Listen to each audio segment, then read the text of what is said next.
আসসালামু আলাইকুম। বিসমিল্লাহির রহমানির রহিম। জাকাতের মাসালা।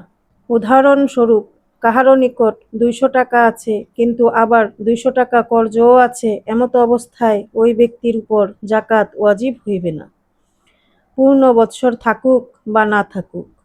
আর যদি 150 টাকাও কর্জ হয়, তবুও জাকাত ওয়াজিব হইবে না, কেননা 150 টাকা বাদ দিলে মাত্র 50 টাকা থাকে। 50 টাকায় নেশাব পুরা হয় না, কাজেই জাকাত ওয়াজিব হইবে না।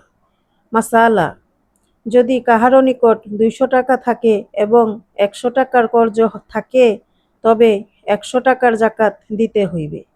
মাসালা, স্বর্ণ এবং রূপা যে কোনো অবস্থায় থাকুক না কেন, মাটির নিচে পোতা থাকুক, কারবারের মধ্যে থাকুক, নোটের পরিবর্তে গভর্নমেন্টের জিম্মায় বা অন্য কাহারও নিকট কর্জ হিসাবে থাকুক, জেওর আকারে থাকুক এবং উহা ব্যবহারে থাকুক, বা আজীবন বাক্সে তোলা থাকুক, কাপড়ে, টুপিতে, তলোয়ারে বা জুতায় কারুকার্য রূপে থাকুক, সব অবস্থায় নেশাব পরিমাণ পূর্ণ হইলে এবং 1 বৎসরকার মালিকের অধিকারে থাকিলে তাহাতে জাকাত ফরজ হইবে।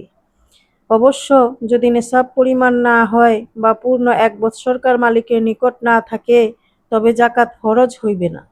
স্বর্ণ এবং রূপা ব্যতিরেকে অন্য কোনো ধাতুতে তেজারত না করা পর্যন্ত উহা জাকাত ফরজ হইবে না।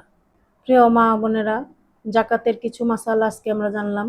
ইনশাআল্লাহ আগামী পর্বে বাকি মাসালাগুলো আমরা জানব। আল্লাহ পাক আমাদের সবাইকে জানার তৌফিক দান করুক। আমিন। আসসালামু আলাইকুম।